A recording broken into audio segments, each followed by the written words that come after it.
반갑습니다, 여러분. 한의사 케빈입니다. 오늘은요, 식이의학 18강에 대한 얘기를 해보도록 하겠습니다.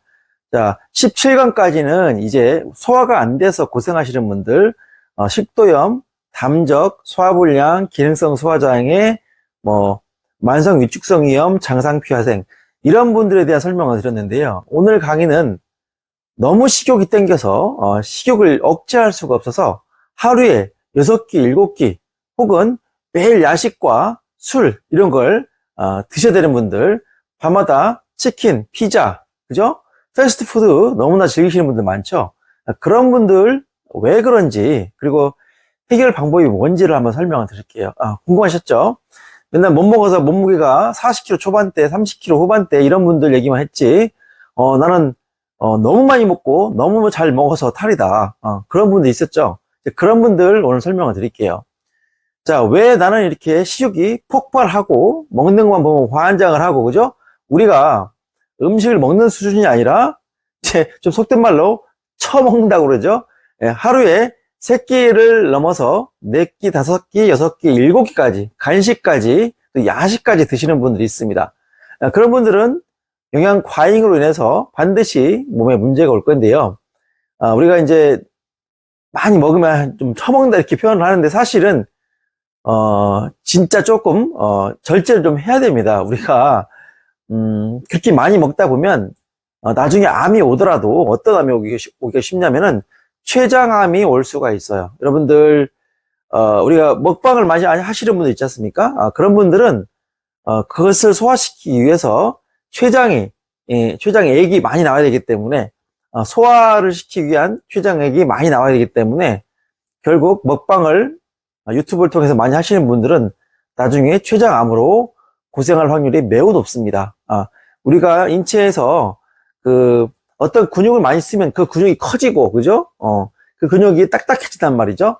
똑같습니다. 우리가 근육 피로, 마찬가지로 어떤 장기에서 써야 될 것을, 평생 써야 될 것을 몰아서 쓰게 되면 그 기관은 피로감이 오고 나중에 암도 올 수가 있어요. 그래서 췌장액도 일정액이 정해져 있는데, 이걸 너무나 짧은 시간에 젊을 때 많이 쓰게 되면은 나중에 분명히 그 장기에 문제가 와서 고생을 하게 됩니다. 아시겠죠? 우리가 젊었을 때 정력을 너무 과도하게 써버리면 발기부전이라든가 이런 문제가 40대에도 오고 30대에도 옵니다. 제가 예전에 유튜브에 한번 언급을 했었는데, 술이 취한 상태에서 부부관계를 갖거나 이런 관계를 가지게 되면 맨정신에서 30회를 하는 것만큼 술에 취한 상태에서 1회 관계를 가지는 것이 그렇게 몸에 해롭습니다. 쉽게 말해서 신장이 썩는다라고 표현을 하고 있어요. 그래서 우리가 동의보감에 봐도 음주한 다음에 방사를 갖는 일은 매우 좋지 않다고, 특히 콩팥에 좋지 않다고 나와 있습니다. 그래서 평소에 6끼, 7끼를 먹는 분들은 비만뿐만 아니고 대사성 질환이 오겠죠? 고혈압, 당뇨, 고지혈증 이런 문제가 오겠죠? 그런 문제뿐만 아니라 췌장 쪽에 문제가 오기가 쉽다. 그리고 먹은 음식들을, 이게 우리가 마시는 공기라든가 먹는 음식은 외부에서 들어오는 강력한 독소가 많습니다. 챌린지죠, 챌린지. 우리가 환경이 오염된 상태에서 대기 오염이 심한 곳에 살면 우리가 폐질환이 걸리기 쉽고 기관지 질환이 걸리기 쉬운 것처럼, 이 코로 들어오는 걸 해독을 해야 되고, 우리가 먹는 것들을 이 간에서 잘 분석을 해서 넘버링을 하고 해독을 해야 되는 것처럼, 많은 것을 많이 먹다 보면 간이 그만큼 일을 해야 되고, 간에서도 담즙을 많이 만들어내고 하기 때문에 간이라든가 췌장이라든가 이런 곳에서 위라든가 이런 데서 과로가 옵니다. 그래서 우리가 병에 걸리기 쉽죠. 자, 그래서 우리가 소식을 하면 장수를 할 수 있다고 하죠. 이게 무슨 말이냐? 우리 몸에서 쓰는 에너지를 배이라고 할 때, 음식이 들어오는 순간 그 에너지 중에 60%가 소화를 위해서 쓰는 거예요. 내 몸에서 조직을 생성하고 해독을 하고 어떤 호르몬을 만들고 비타민 생성을 하고 이런 것들도 해야 되는데, 먹는 것이 들어오면 그것을 소화시키기 위해서 내 몸의 에너지가 60%가 몰립니다. 그래서 먹고 나면 항상 머리로 가던 피가, 또 손발로 가던 피가 전부 이쪽으로 모이기 때문에, 그죠? 에너지가 가는 곳에 피가 가기 때문에, 그래서 그쪽으로, 위액을 분비시키고 이렇게 하기 위해서 담즙 분비시키고, 췌장액, 그 다음에 소장액 전부 이걸, 분비시키기 위해서 장이 또 움직이게 되죠? 위가 움직이고, 그러면서 내 몸에 에너지가 100일 때 60이 이 소화에 쓰이기 때문에, 밥 먹고 나면, 머리로 가는 피가 적어지고 에너지가 적어지니까 잠이 오고 졸리게 되어 있습니다. 제가 또 얘기했던 것이 뭐냐면, 이럴 때 심장 기능이 약한 사람은, 심장에서 피를 보내는 능력이 이미 떨어져 있기 때문에 그 능력이 떨어진 심장이 위장으로 피를 보내기 위해서 더 일을 해야 되기 때문에 우리가 밥만 먹고 나면 더 가라앉고 더 죽겠다, 더 힘들겠다 하시는 분 분명히 있죠. 그런 분들은 심장이 좋지 않다. 심장과 위장은 우리 경운기 있죠. 경운기 시동 살릴 때 보면 이쪽과 이쪽이 벨트로 이렇게 연결되어 있습니다. 그래서 심장과 위장은 이렇게 벨트로 하나로 연결된 것처럼 같이 움직이는 거예요. 얘 힘이 약하면 얘 힘도 약해집니다. 그래서 위장 약하신 분들 중에 부정맥이 있거나 심장 기능이 떨어진 분들은 반드시 먹고 나면 더 얹힌 느낌이 들고 불편하고 힘든 거예요. 아시겠죠? 그래서 그런 분들이 있는 반면에 하루에 6끼, 7끼를 먹고 너끈히 지낼 수 있는 분이 있습니다. 물론 그렇게 먹고 나서 불편하고 부대낌에도 불구하고 잘 먹을 수 있는 분이 또 있어요. 자, 그래서 이런 분들은 영양이 넘치면서 전부 비만으로 가겠죠. 그런데 어떤 분이 그러면 그렇게 식욕이 넘치고 하루에 6끼, 7끼를 먹게 됐느냐, 그죠? 그 부분에 대한 힌트를 어디서 얻을 수 있느냐? 이제 뇌에서 가짜로 배고픔을 자꾸 보낸다고 이렇게 얘기를 하는데, 저는 이제 그런 부분도 있지만, 그런 부분보다는 뭐냐면, 구조의 문제에서도 문제를 찾을 수가 있고요. 또 하나는, 이런 부분입니다.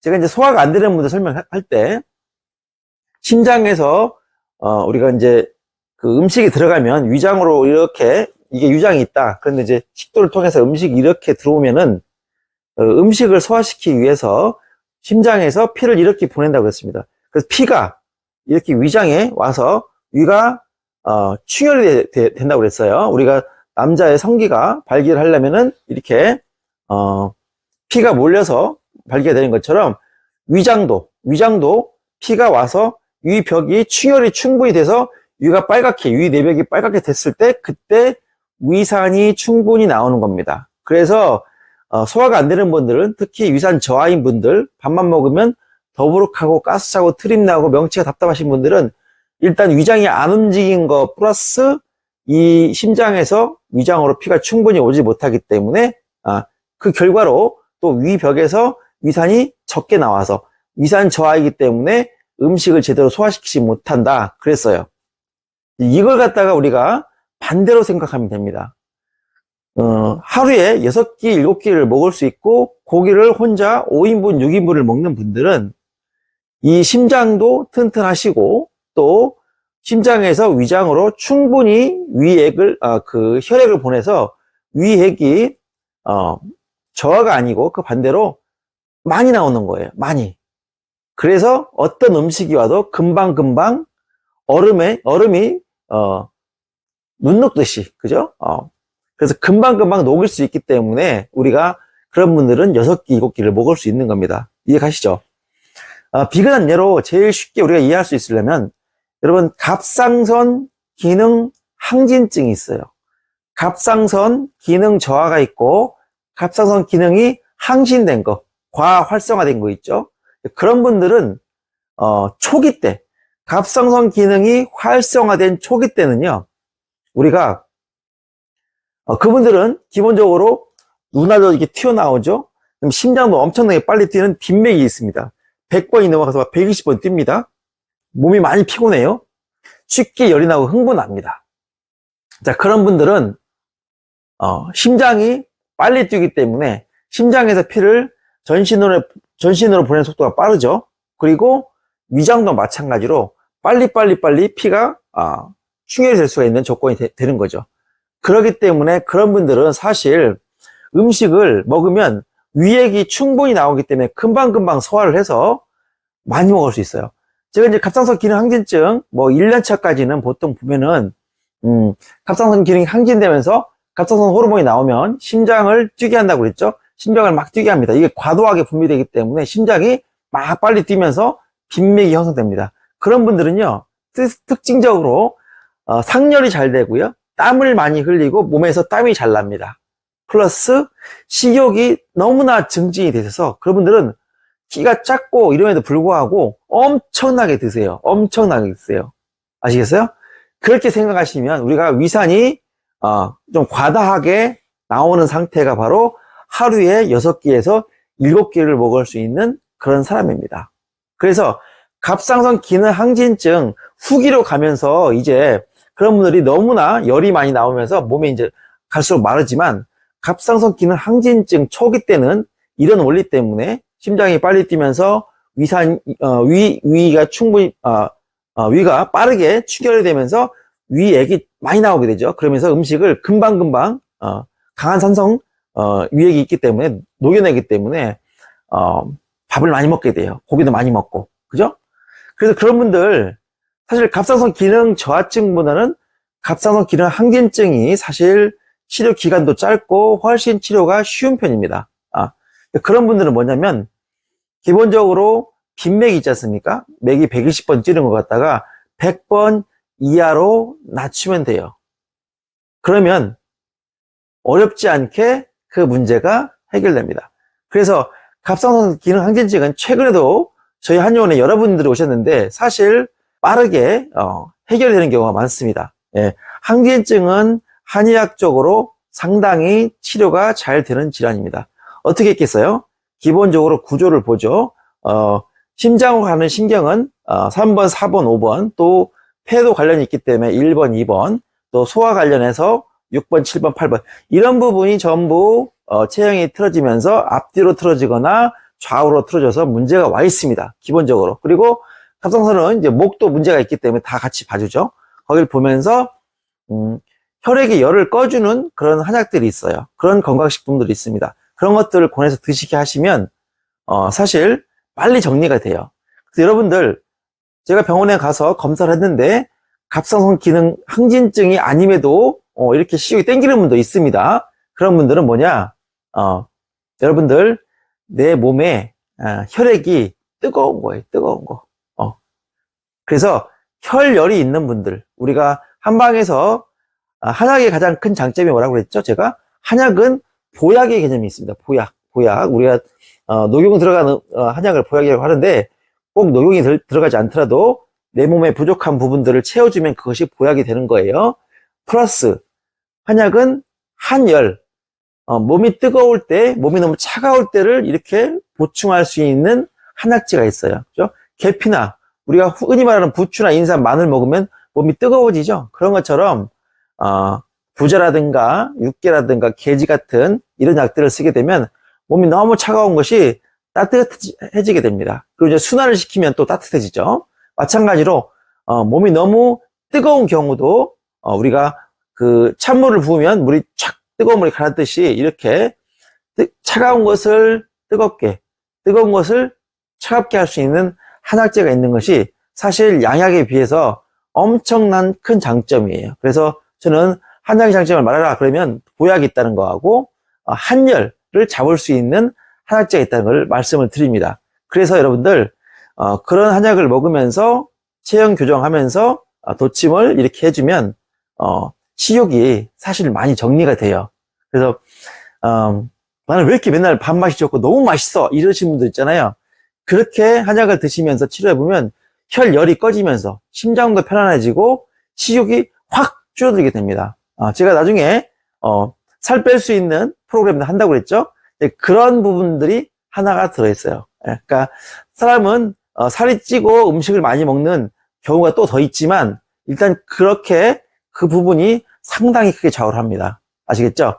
너무 식욕이 땡겨서 고민인 분들 오늘 그 원리를 아십시오. 체형이 틀어져 있고 플러스 심장이 열이 많고 위산이 너무 많이 나와서 그런 거니까 그 부분을 개선하면 됩니다. 아시겠죠? 이상 한의사 케빈이었습니다.